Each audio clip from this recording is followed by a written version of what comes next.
From Studio 3 at Buzz TV, it's The Horse's Mouth with Tom McManus.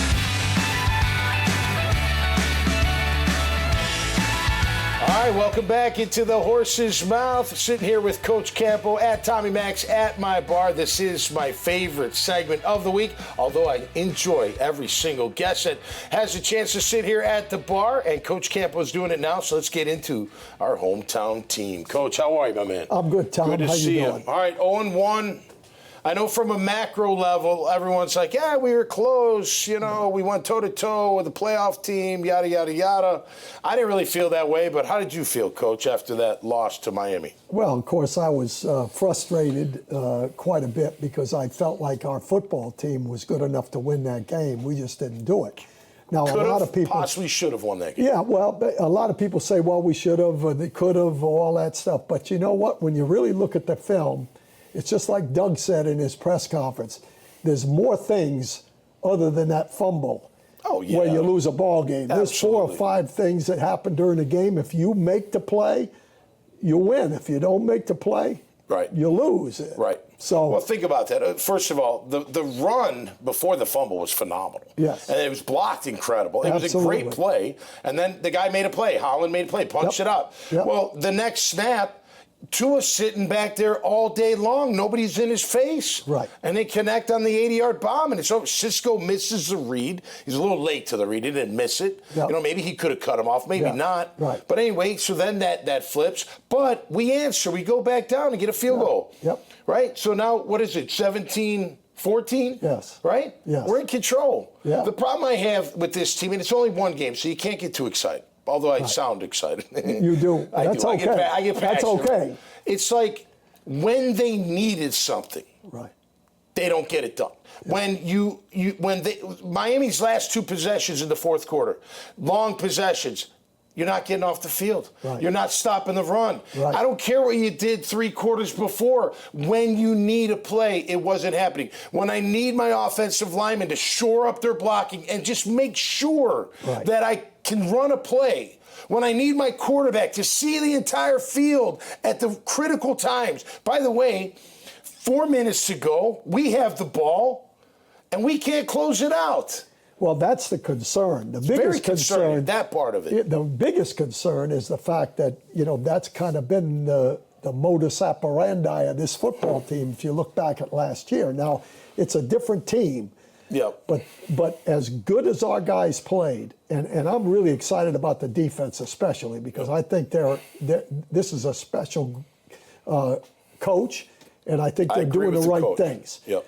But when we had an opportunity to score and we had an opportunity to stop a score to win the football game, and we didn't do it. That's what I'm talking about. That's the concern. Yeah, that's the concern. Right.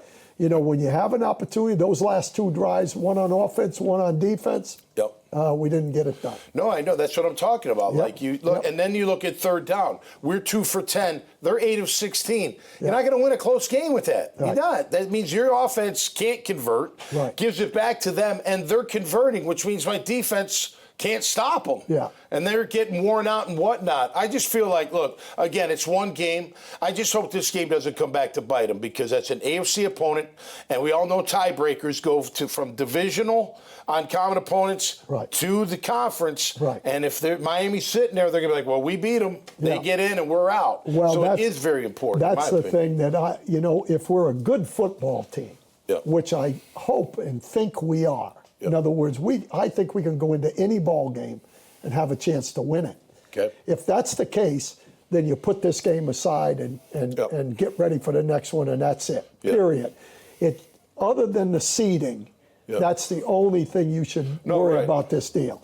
Now, this ball game coming up is important because number one, the 0-2 thing, and we're only one of the only 2 teams in history with the Cowboys that went on to win the Super Bowl. After starting 0-2. But it's only 11% of the team 0-2 makes the playoffs, let alone goes to Super Bowl.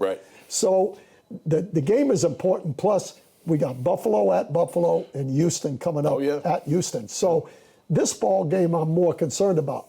Here's the concern I have. If you'd asked me before the game which of our first 2 opponents would I think our team had a better chance to win, Right. I would have said Miami. And Okay. the reason I say that is because they're a finesse, speed football team, and I think we've improved our roster enough athletically to be able to play those teams. Now, when you start talking about Cleveland, even though they had a rough first outing, they'll hit you in the mouth. That's the AFC, NFC North teams. Absolutely. You better be ready to play. I'm not sure what our physicality is still to this day. Well, look, I thought the running game was effective. The second half not as effective, but effective enough. I thought Tank played really well. He hit the hole really well. I thought Etienne, other than the fumble, I thought Etienne played great, especially out of the backfield. Look. The one thing you don't want to have happen is you drop a game that you shouldn't have dropped. Right, and that's what happened. And then it comes back to that's what happened. Credit Miami, they made the plays, we didn't, right? Exactly. But the thing that, look, defense too, you got to get a stop. Where's the stop? I don't care what you did earlier.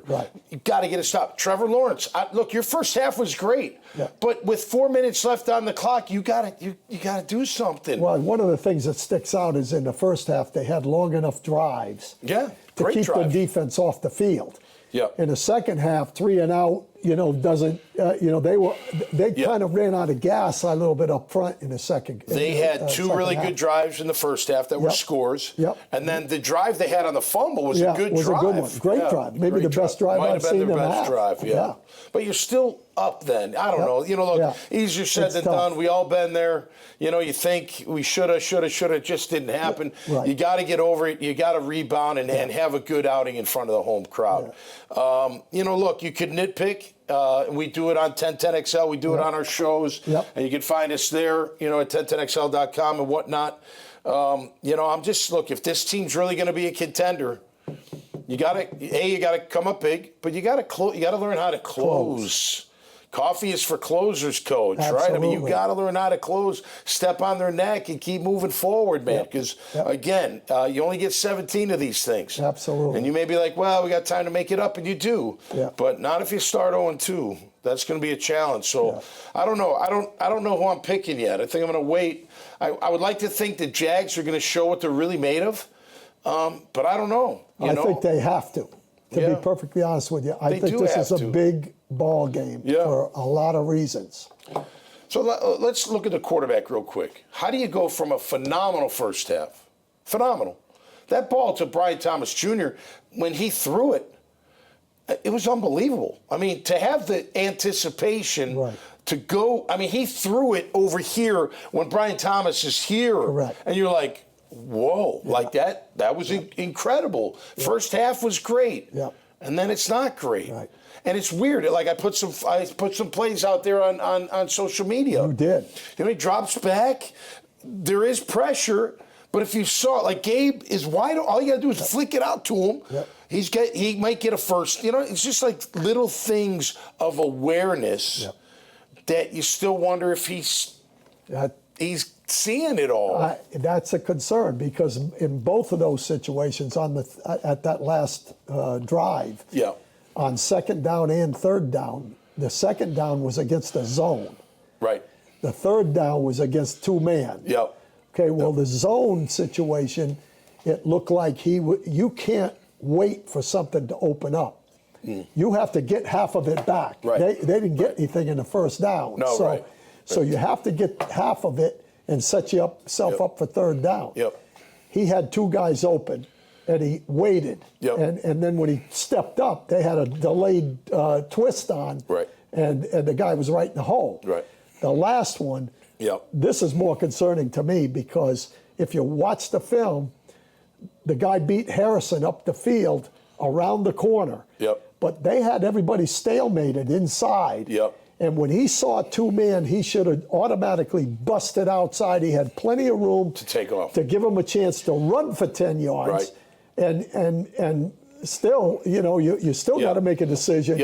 Or you wait for somebody to get open. And most of the quarterbacks in the league would have done that. Okay, and just because I watched it a few times, attention to details, everything. On that 3rd and 14, Ingram goes to chip Phillips, but doesn't chip him. Doesn't hit him.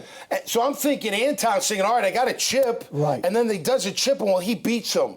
Yep. So, like, little attention to detail. No that question. run on first down that last series, Cam seals that block. There's a massive hole. Absolutely. That stuff's got to drive, because I know the fans are like, oh, it's the play calls. All the coaches are like, it's right there. Yep.